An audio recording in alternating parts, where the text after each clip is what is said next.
Hey everyone, this is Sita and today I'm back with another podcast on Brains Ki Baat. আজকের পডকাস্টটা একটু আলাদা হবে কারণ আজকে আমরা দেখেছি হচ্ছে বিদায় ব্যোমকেশ। হ্যাঁ, দেবালয় ভট্টাচার্য নতুন সিনেমা যেটা রমরমিয়ে মোটামুটি চলছে এখন হল জুড়ে, যেটা 20শে জুলাই রিলিজ করেছে, সেই বিদায় ব্যোমকেশ নিয়ে আজকে আমরা কথা বলবো আমি আর আলেখ্য।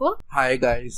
আচ্ছা বেশ, তাহলে আমরা জিনিসটা শুরু করতে চলেছি। এবারে আমার সিনেমাটা কিরকম লেগেছে সেটা বলার আগে আমি একটা ছোট্ট চটজলদি একটা আইডিয়া দিয়ে দিই যে জিনিসটা আসলে কি নিয়ে। প্রথমত আমি অত্যন্ত বেশি যদি ইংরেজি শব্দ ব্যবহার করে থাকি তাহলে আমার সমস্ত ত্রুটি মার্জনা করবেন, কারণ অনেক সময় অনেক বাঙালি কিন্তু বাংলা বোঝেন না, কিন্তু যেটুকু আমি পারবো আমি সেটুকু বলবো। আচ্ছা, প্রথমত একটা কুইক রিভিউ হয়ে যাক বিদায় ব্যোমকেশের। সেটা হচ্ছে যে এটা একরকমের ফ্যান ফিকশন বলা যেতে পারে, কারণ এটা শরদিন্দু বন্দ্যোপাধ্যায় লিপিবদ্ধ করে যাননি। তো এটা একরকম ফ্যান ফিকশন যেখানে ব্যোমকেশের যথেষ্ট বয়স হয়েছে, তার একটি পরিবার রয়েছে, তার নাতি, তার ছেলের বউ, নাতির একটি গার্লফ্রেন্ড হয়েছে, এবং সিনেমার ভাষায় নাতির একটি হচ্ছে ভিজিবল, একটি ডিজিটাল গার্লফ্রেন্ড। ডিজিটাল গার্লফ্রেন্ডটা কি, যদি আপনারা ব্যোমকেশ প্রেক্ষাগৃহে যদি গিয়ে দেখে আসেন তাহলে সেটা আপনারা বুঝতে পারবেন যে ডিজিটাল গার্লফ্রেন্ডটা কি এবং ভিজিবল গার্লফ্রেন্ডটা কি। ভিজিবল গার্লফ্রেন্ডের কথা আমরা পরে আসছি, কিন্তু তার আগে হচ্ছে যে তার একটি ভরা সংসার, কিন্তু তার ছেলে 2 বছর ধরে মিসিং, এবং তার ছেলের জবানবন্দি অনুযায়ী, প্রথমে ওপেনিং সিনে তার জবানবন্দি অনুযায়ী সে বলছে সে একটি খুন করেছে। এই নিয়ে সে সেটা আত্মপ্রকাশ করেছে এবং সে তার জবানবন্দি দিয়েছে যে আমি খুন করেছি, এবং সে অ্যাকসেপ্টও করে নিয়েছে। তো এইটাই হচ্ছে ব্যাপার। এবারে গল্পটা হচ্ছে যে কি ব্যোমকেশ কি করে আবার সেই পুরনো ব্যোমকেশ থেকে তার বয়স হওয়া সত্ত্বেও সেই সত্যান্বেষী আবার তার মধ্যে কি করে চাগার দিয়ে উঠলো, যদিও অজিত মৃত, সত্যবতী নেই, সেটারই গল্প কি, তাই তো? হ্যাঁ একদম। এবার এটা বলতে গেলে আমার প্রথমত এটার সাথে আমার খুব মিল লাগছে একটা ছবি আমি দেখেছিলাম, যেটা হচ্ছে মিস্টার হোমস 2015 সালে রিলিজ করেছিল, এবং সেখানেও দেখতে পেয়েছিলাম যে আমরা শার্লক হোমসের বয়স হয়ে গেছে, তার 93 বছর বয়স, এবং কিভাবে সে তার অন্তিম কেসে এমন কি ঘটেছিল যেটা সে মনে করতে পারছিল না, কারণ তার ডিমেনশিয়া হয়ে গেছিল, এবং সে বেকার স্ট্রিট ছেড়ে সাসেক্সে চলে গেছিল, এবং সেটার সাথে অনেকটা মিল লাগছিল, কারণ এখানেও ব্যোমকেশের বয়স হয়ে গেছে এবং সে তার ছেলেকে খুঁজে পাচ্ছে না, এবং তার নাতি ওনাকে বলেন যে কি হলো, 2 বছর ধরে আসছে না, তোমার কি মনে হয় কি হয়েছে, বা তুমি কেন খোঁজ করছো না কেন, বা এরকম। তো এটার ব্যাপারে আমরা পরে বলবো। প্রথমে আমরা বলে নিই যে কেমন লাগলো, লাইক যারা দেখতে যাবে তাদের কি দেখা উচিত সিনেমাটা, কি যেহেতু এটা শরদিন্দু বন্দ্যোপাধ্যায়ের সৃষ্টি নয়। দেখ, আমি একটা জিনিস বলতে পারি, বাঙালির তো ভেরিয়েশনের তো অভাব নেই, বাঙালি অনেক রকমের সবকিছু মিক্স অ্যান্ড ম্যাচ করেই করতে পারে। আমার মনে হয় বাঙালির মনটা তো খুব বড়, তো সুতরাং বাঙালি যদি এটা অ্যাকসেপ্ট করতে পারে যে হ্যাঁ ফ্যান ফিকশনের তরফ থেকেও শরদিন্দু বন্দ্যোপাধ্যায়ের অথেন্টিক ব্যোমকেশ না হলেও বাঙালির আইকন ব্যোমকেশ ফ্যান ফিকশনের মাধ্যমে ফিরে এসেছে, সেটা আমার মনে হয় বাঙালির অ্যাকসেপ্টেন্সটা সেখানে আসবেই, এবং বাঙালি সেটা খুব মন দিয়ে অ্যাকসেপ্ট করবে। কিন্তু আমি একটা জিনিস বলতে পারি যে একবার হলে গিয়ে এটা দেখাই যায় for the sake of old Times. যদি শরদিন্দু বন্দ্যোপাধ্যায়ের সৃষ্টি অনুযায়ী যদি আপনারা খুব ব্যোমকেশের ভক্ত হয়ে থাকেন তাহলে একবার দেখে আসাই যায়, ঠিক আছে? আচ্ছা, এবং কেমন লাগলো? আবির তো ডাবল রোল প্লে করছে, একটা নিজে পুরনো বয়স্ক ব্যোমকেশ আর একটা নিজের নাতি হিসাবে, তো কেমন লাগলো সে বিষয়ে? আবির, আমার মনে হয় আবির যে প্রস্থেটিক মেকআপটা দিয়েছে ওটা বেশ জুৎসই হয়। আসলে কি বলতো, ব্যাপারটা হয়েছে বয়সটা হয়েছে, আসল বয়সটা যতক্ষণ না মানুষের সারা শরীরে ফুটে ওঠে ততক্ষণ বোঝা যায় না। ঘুরঘুটিয়ার ঘটনাতে যেরকম ফেলুদা বলেছিল যে একজন 73 বছরের বুড়োর হাতের যেরকম মেকআপটা মানুষ দিতে পারে না, ঠিক সেই রকম একটা 30 থেকে 35 বছরের একটা ছেলের, একটি ভদ্রলোকের সেই মেকআপটা আসে না। সুতরাং এটা একটু প্রবলেমেটিক, আমার একটু মানে খুব একটা খারাপও লাগেনি। তাছাড়া সবচেয়ে আমার জিনিসটা যেটা আশ্চর্য এবং বেশ মানে হাস্যকর লেগেছে সেটা হচ্ছে যে আবিরের মুখে সুপুরি দিয়ে কথা বলে নিজেকে বুড়ো প্রমাণ করা, সেটা যথেষ্ট হাস্যকর, কারণ বুড়োরা মোটেই মুখে সুপুরি গোজার মতো করে কথা বলে না আমার মনে হয়, কারণ বাড়িতে যথেষ্ট আমার বয়োজ্যেষ্ঠ লোক, বৃদ্ধ আমরা দেখেছি, তো ওটা আমার একটু খেলো লেগেছে। তবে আবিরের যে ইয়াং রোলটা, যে যুবা বয়সের যে রোলটা সাত্তকীর, ওটা আমার বেশ ভালোই লেগেছে। আর সেটা ও ভালোই করে, কারণ ও এমনিতেই তো ব্যোমকেশ, সেটা আমরা অক্টোবরেও দেখতে পারবো যে উনি বার করছেন ব্যোমকেশ গোত্র। আচ্ছা, ওটা আরেকটা ফিল্ম। এবং নতুন অজিত, এতদিন শাশ্বতকে দেখে এসছি, তারপর ঋত্বিককে দেখেছি, এরপর রাহুলকে কেমন লাগলো? রাহুলকে অজিত হিসেবে বেশ আমার বেশ মেটে লেগেছে, শুনতে বেশ হাস্যকর লাগে, কিন্তু অভিনয়টি রাহুলের সত্যিই খুব ভালো। রাহুলের অভিনয় আমার বরাবরই ভালো লাগে। কেন বলছি, কারণ আমার মানে আমি অনেক সিনেমাই দেখেছি রাহুলের, তো তাছাড়া রাহুল অনেক সিরিয়ালও করেছে, সেখানেও রাহুলের অভিনয় সত্যিই খুব মানে গ্রহণযোগ্য এবং সত্যি প্রশংসনীয়। রাহুলকে আমার বেশ ভালোই লেগেছে, তো সুতরাং এইটা একটা মনে হয়েছে আমার সিনেমাটা আমার বেশ একটু ড্রাস্টিক লেগেছে। মানে ড্রাস্টিক বলতে ব্যাপারটা হচ্ছে যে খুব তাড়াতাড়ি খুব হড়বড় করেছে। এবং আচ্ছা, তাহলে আমরা যখন সিনেমার ব্যাপারে বেশি বলতেই থাকছি, তাহলে এবার আমরা এরপর থেকে যদি আপনারা শুনেন তো অবশ্যই আপনারা মুভিটা না দেখলে শুনবেন না, কারণ এরপরে আমরা পুরো গল্পটাই হয়তো একটু বলতে চলেছি। এবং আমার অভ্যেস হচ্ছে সেটা বলার, বদ অভ্যেস। বলতে গেলে সিনেমাটা আপনারা দেখতেই পারেন, আর কেন দেখবেন বা কেন নাও দেখতে পারেন সেই ব্যাপারে আমরা এখন কথা বলবো। গল্পটা যখন বললাই শুরু করা যাক, তো প্রথমে আমরা দেখতে পারি যে একজন লোক, সে একটা পুলিশ, সে একজন ডিসি, সে গিয়ে নোনাপুকুর থানায় গিয়ে বলছে যে 11টার সময় যে আমি খুন করেছি। কিন্তু তারপর সে জানা যায় যে এটা দেখে সবাই অবাক হয়ে যায় যে কেন নিজেই একজন খুন করে এসে বলবে যে আমি খুন করেছি, আমাকে লকআপে পুরে দিন, এবং কোথায় লাশ আছে সেটাও বলে দিল।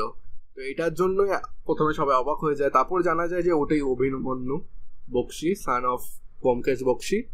তো তারপরে সবার কাছে খবর চলে যায়, কারণ ব্যোমকেশ বক্সি তার ছেলেকে 2 বছর ধরে পাচ্ছে না, এবং সেটা জন্য তার নাতিও খুব চিন্তিত, এবং দাদু বলে আছে যে তুমি কেন খুঁজছো না। এটা দিয়ে সিনেমাটা স্টার্টিং হয়, এবং তারপরে আমরা জানতে পারি আরো অনেক কিছু। তো এটাই হচ্ছে ব্যাপার। প্রথমত আমার জিনিসটা খুব ড্রাস্টিক লেগেছে, কারণ একটা চেঞ্জ থেকে আরেকটা চেঞ্জ খুবই আমার ড্রাস্টিক লেগেছে, অস্বাভাবিক লেগেছে। কোনো সেরকম ট্রানজিশন আমি দেখতে পাইনি। তাছাড়া যে চার্লি চ্যাপলিনের একটি মুভি ইউজ করা হয়েছে, তো সেইটাকে বার করে দেখাতে হচ্ছে দর্শকদেরকে যে হ্যাঁ, এটা একটা হিডেন মিনিং আছে, একটা লুকোনো ব্যাপার আছে, এটাকে মন দিয়ে বুঝতে হবে, এটা আর্ট ফিল্ম, এটা বুঝতে হবে। সেই জিনিসটা আমার খুব খুব খেলো লেগেছে, কারণ জনগণকে এভাবে বোঝানো তো যায় না, যদি সে বোঝা সে নিশ্চয়ই বুঝবে। তো আমার এই জিনিসটা খুব ভূত লেগেছে। এবং আরেকটা জিনিসও আমার খুব একটা ভালো লাগেনি, যেটা হচ্ছে যে ব্যোমকেশের কোনো কথা তার মনে আসবেই, কিন্তু তাই বলে যে প্রত্যেকটা সিনে তাকে সত্যবতীকেই ভাবতে হবে, প্রত্যেকটা সিনে অজিতকেই মনে করতে হবে, তাছাড়া তার কিছু মাথায় আসবে না, সেটা আমার মনে হয় না সেটা পসিবল। কারণ সে অত্যন্ত বুদ্ধিমান লোক এবং শক্তিশালী, তার স্মৃতিশক্তি। আমার মনে হয় না যে তার সবসময় প্রত্যেকটা সিনে তার সত্যবতীকেই দেখাতে হবে বা অজিতকেই আনতে হবে। ব্যাপারটা হচ্ছে কি যে জিনিসটা ব্যোমকেশ হ্যালুসিনেট করছে, তাই তো? হ্যাঁ, মানে অজিত এবং সত্যবতীকে, এবং ও কিন্তু ওর অবচেতন মনেই কিন্তু কেসটা সলভ করে যাচ্ছে সত্যবতী এবং অজিতের হাত ধরে। ও ভাবছে যে অজিত এবং সত্যবতী তোকে সাহায্য করছে, কিন্তু আসলে অবচেতন মনে ও নিজেই কিন্তু সত্যের দিকে এগিয়ে চলেছে, সত্যান্বেষী। এইটা আমার খুব অদ্ভুত লেগেছে। তাছাড়া যেভাবে আদিম রিপু, যেখানে বলা হচ্ছে যে আমাদের আদিম রিপু কি কাম, ক্রোধ, মদ, মোহ, মাৎসর্য। তো সেই কাম, ক্রোধ, মদ, মোহ, মাৎসর্যের মধ্যে প্রথমটি হচ্ছে কাম। তো সেটার তাগিদেই অনুসুয়া, যে ব্যোমকেশের যে ছেলের বউ, মানে অভিমন্যু স্ত্রী বা সাত্যকীর মা, সে যখন আরেকজন যে পুলিশ অফিসার, কারণ কে সেটার নাম আমি নেব না, তার সাথে যে কারণ তাহলে অনেকটাই স্পয়লার হয়ে যাবে জিনিসটা, তার সাথে যে একটা সম্পর্ক গড়ে উঠেছিল, এবং সেটা যখন অভিমন্যু বক্সী জানতে পারে, সে তখন মনে করে যে 2 বছর চলে গেল, কারণ তার অজ্ঞাতবাস শুরু হলো। তো সেইখানে আদিম রিপুর একটি চাগার দিয়ে ওঠে অনুসুয়া এবং তার মনে। তো সেইখান থেকে আদিম রিপুকে বারবার করে ইউজ করা, যে হ্যাঁ আদিম রিপু মানে একদম হাতের সামনে জিনিসটাকে এনে তুলে দিচ্ছে, মানুষকে ভাববার যে কোনো স্কোপ দিচ্ছে না।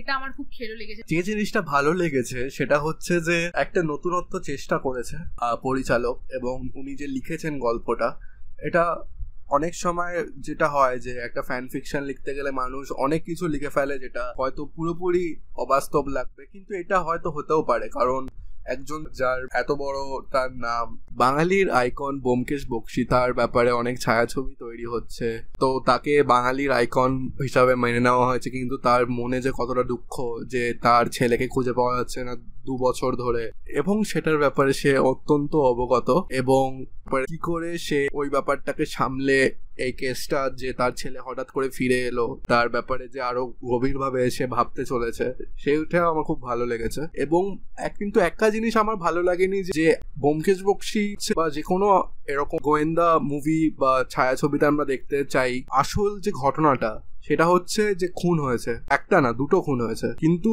আমরা পুরো গল্পটাতেই দেখতে চাই যে পুরো ছায়াছবিটাই চলে যায় সম্পর্ক তাকে বাঁচানোর জন্য, কিভাবে সম্পর্কটাকে ভালো হচ্ছে, কি কি প্রবলেম আছে সম্পর্কর মধ্যে, সেটা আমরা ভুলেই যাই যে মায়ের সাথে যে খুনটা হয়েছে এরকম একটা ব্যাপার।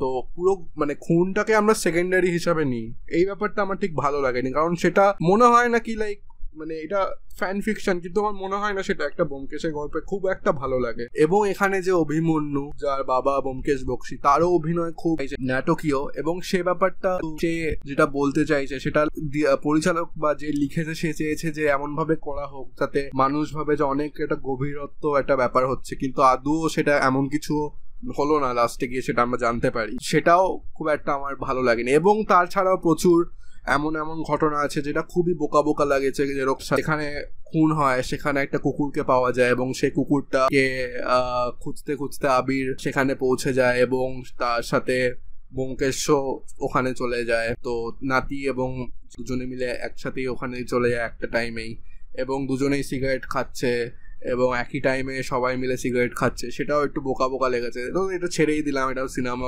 করতে গেলে তো করতে হয়, কিন্তু কাকতালিও হতে পারে, তো সেটা মাথায় রাখতেই হবে। হ্যাঁ, কিন্তু তাছাড়াও যেরকম যে নাতি ছিল সাত্তকী, সে আবার ওই জায়গায় যায়, এবং সে ওখানে একজন মেয়েকে খুঁজে পায়, সে তার যে কুকুর আছে তাকে একটা ভেটেরিনারি কাছে নিয়ে যাচ্ছে, কিন্তু সেটা হঠাৎ সে কোথার থেকে এলো এবং সে জানেও না ওখানে ভেটেরিনারি আছে কিনা, এটার সাহায্যে আবির হঠাৎ করে খুঁজে বার করলো যে আরে একটা ভেট যখন আছে এর কাছেই থাকতে হবে হয়তো কুকুরটা, তো ওইটা খুব বোকা বোকা লেগেছে। এবং এরকমও অনেক সময় দেখা গেছে যে বলেছে 12 ঘন্টা আগে খুন হয়েছে, তারপর কিছু পরের সিনেই বোঝা গেছে যে আরে এটা তো কিছুক্ষণ আগেই হয়েছে।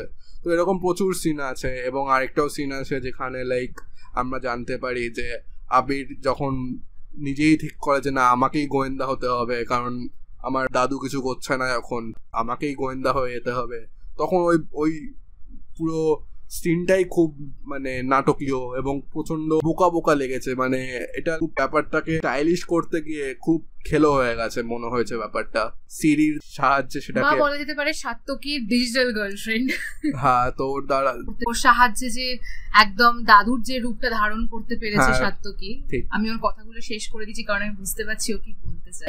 তো আমার একটা জিনিস যেটা খুব অদ্ভুত এবং মিষ্টিও লেগেছে সেটা হচ্ছে যে সোহিনী সরকার একদিকে সত্যবতী, একদিকে সাত্তকীর গার্লফ্রেন্ড তুর্না বা অবন্তিকা, আরেকদিকে ব্যোমকেশ, আবির একদিকে ব্যোমকেশ একদিকে সাত্তকী। তো আমার এই যে জেনারেশনের দুটো যে মিল হচ্ছে, যে দুজনেরই যে একই রকম পছন্দ, সে প্রেমের ক্ষেত্রেই হোক বা সে ভালোবাসার ক্ষেত্রেই হোক, সেটা দেখা গেল, সেটা খুব মিষ্টি লেগেছে আমার। তাছাড়া আবিরের ছোট ছোট কিছু কথা, যেরকম দাদুর সম্পর্কে, যে দাদু মোবাইল ইউজ করে না, ব্যোমকেশকে যে মোবাইল ইউজ করে সেটা তো ভাবাই যায় না, না একেবারেই।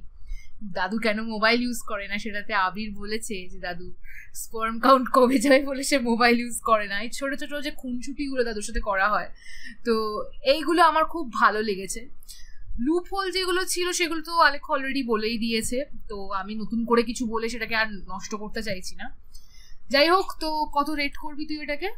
রেট করার আগে আমরা বলে করি কি, প্রথমত এই মুভিটা যে বিদায় ব্যোমকেশ আমরা যদি এরকম মানে এই গল্পে দিয়ে যদি আমরা বিদায় করতে চাই, তো আমার মনে হয় এই ছবির দ্বারা বিদায় দেওয়া উচিত, কারণ এর থেকে অনেক ভালো বা করা যেতেই পারে সেটা শরদিন্দু বন্দ্যোপাধ্যায় নিজেই লিখে গেছেন, এবং এর থেকে বঞ্চ এরাই ভালো হবে, এটাই আমার মনে হয়। তো অ্যাজ আ ফ্যান ফিকশন আমার মনে হয় পরিচালক এর আগের মুভি রোগা হওয়া সহজ উপায়ের থেকে অনেক ভালো হয়েছে, কারণ ওটার পরে আমার এটার নিয়ে আরো একটু সন্দেহ ছিল যে কেমন হবে, কারণ ওই মুভিটার পরেই এটা ব্যোমকেশ করার আকাশ পাতাল তফাৎ। তো আমার মনে হয় আমি এই মুভিটাকে 10-এ 5 দেব খুব বেশি হলে, আর এর থেকে আমি বলবো যে এই মুভিটা দেখতেই পারেন যদি আপনি ব্যোমকেশের অত্যন্ত বড় ভক্ত হন কি, তাহলে হয়তো এই মুভিটা আপনার ভালো নাও লাগতে পারে। তো ওর জন্য আপনি ভক্ত হলেই যে ভালো লাগতে তার তো কোনো মানে নেই। হ্যাঁ, আপনি কিভাবে নেবেন এটা বিশাল ব্যাপার, আপনার পার্সোনাল ব্যক্তিগত, কারণ এটার রহস্যটা খুব একটা অসাধারণ কিছু নয়, এবং যে গল্পটাও খুব অসাধারণ কিছু একদমই হয়নি, করার চেষ্টা করাও হয়নি এবং হয়ওনি সেটা।